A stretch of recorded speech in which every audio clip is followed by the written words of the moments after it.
she's kind of this stellar, she's like this really smart, technical chick. You know, she's gotten a lot of her knowledge from her dad's experience with NASA.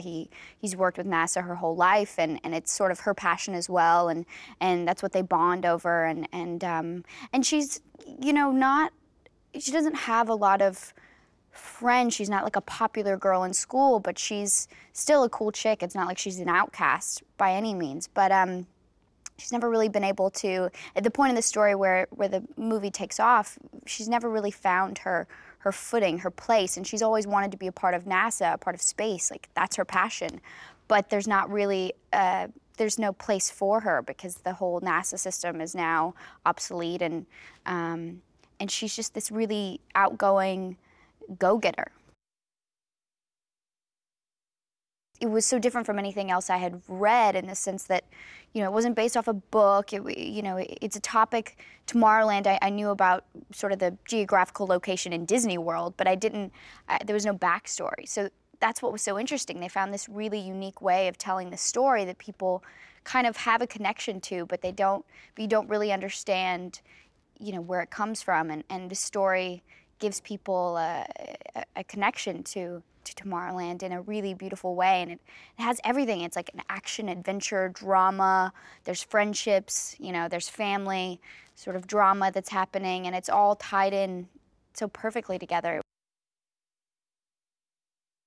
George Clooney plays Frank, and he's a cool guy. You know, I personally, I never really, I've always just seen him in movies. I never really got who he was as a person. I had never met him before, and he's so different than I ever would have.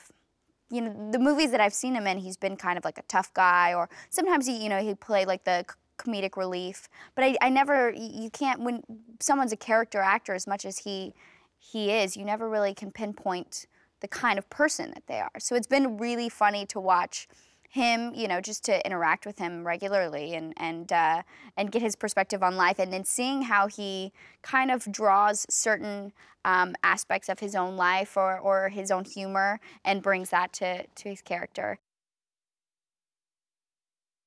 Hugh is a really, really cool guy, just on like a personal level, and the most professional guy I've ever worked with. Just in the sense that, like, I love the way he treats the crew. I love the way he takes his time. He's so great. He's so graceful, and just his relationship with Brad is really awesome, and how he handles, you know, just the relationship that he's developed with Brad, and how Brad sees David Nix, and also what Hugh's bringing to David Nix, and the collaboration between the two of them has been really fun to watch as a fellow performer and someone who's likes to observe and learn from, you know, other people who are great at what they do, and Hugh is definitely one of those people. He's so good at what he does, and he's just a phenomenal actor.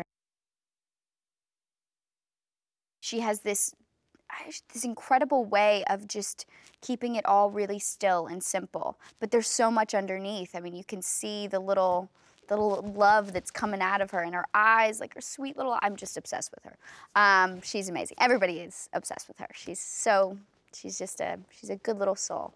And she's awesome. I mean, she kicks butt in this movie. She's worked so hard for the stunt.